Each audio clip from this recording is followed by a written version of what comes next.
గత ప్రభుత్వం 5 ఏళ్ల కాలంలో నీటిపారుదల వ్యవస్థను పూర్తిగా నిర్వీర్యం చేసిందని మంత్రి నిమ్మల రామానాయుడు విమర్శించారు. జలవనరుల శాఖ మంత్రిగా నేడు ఆయన బాధ్యతలు స్వీకరించారు. అనంతరం తన తొలి సంతకం కాలువలు, డ్రైన్లలో పూడిక తొలగింపు ఫైల్పై చేశారు. పోలవరం ప్రాజెక్టును వైసీపీ ప్రభుత్వం 10 ఏళ్లు వెనక్కు నెట్టిందని ఆరోపించారు. మరోవైపు చంద్రబాబు బాధ్యతలు స్వీకరించిన తరువాత తొలి క్షేత్రస్థాయి పర్యటనగా పోలవరం సందర్శించారంటే పోలవరం ప్రాజెక్టుకు ఎంతటి ప్రాధాన్యత ఇస్తున్నారో తెలుస్తోందని ఆయన పేర్కొన్నారు.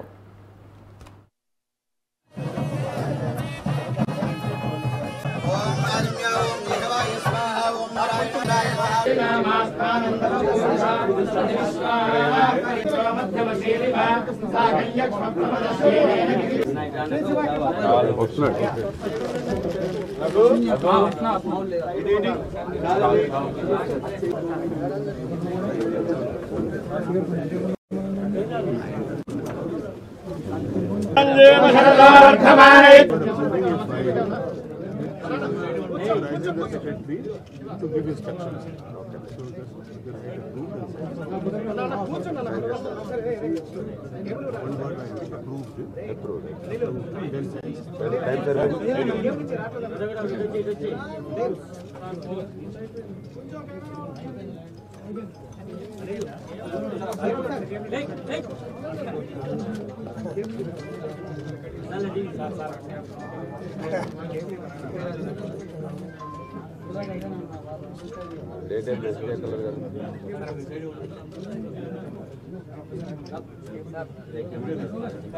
ఈరోజు ఏదైతే పదవి బాధ్యతలు తీసుకున్న తర్వాత ఏదైతే నేను మొట్టమొదటి సంతకంగా ఏదైతే ఇమ్మీడియట్లీ రైతాంగానికి ప్రజలకి మేలు చేకూర్చేటువంటి విధంగా ఏ విధంగా మనం వాళ్ళకి సాయం చేయగలనే ఆలోచనలో భాగంగా ఏదైతే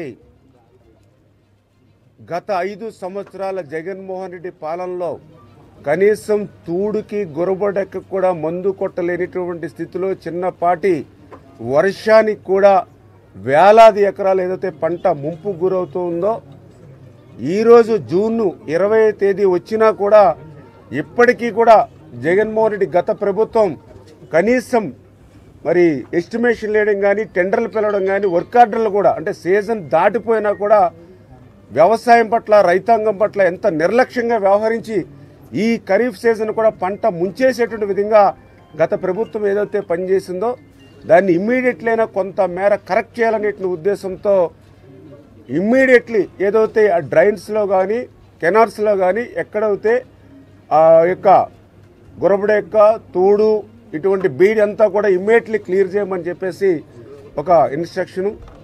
అదేవిధంగా 22% పనులు పూర్తి చేసినటువంటి పరిస్థితి మరి మనందరం కూడా చూసినటువంటి స్థితి. మరి దురదృష్టం ఈవేళ 2019లో ప్రభుత్వం మారిన తర్వాత జగన్మోహన్ రెడ్డి గారు వచ్చిన తర్వాత ఏదైతే ఆ పోలవరం ప్రాజెక్టుని మిగిలినటువంటి పనులు చేయడం మాట అటుంచి చేసినటువంటి పనులను కూడా విధ్వంసం చేసి మళ్ళీ వెనక్కి 20 సంవత్సరాలు వెనక్కి పోలవరం నెట్టేసినటువంటి పాపం ఇవాళ జగన్మోహన్ రెడ్డి చేసినటువంటి పరిస్థితి.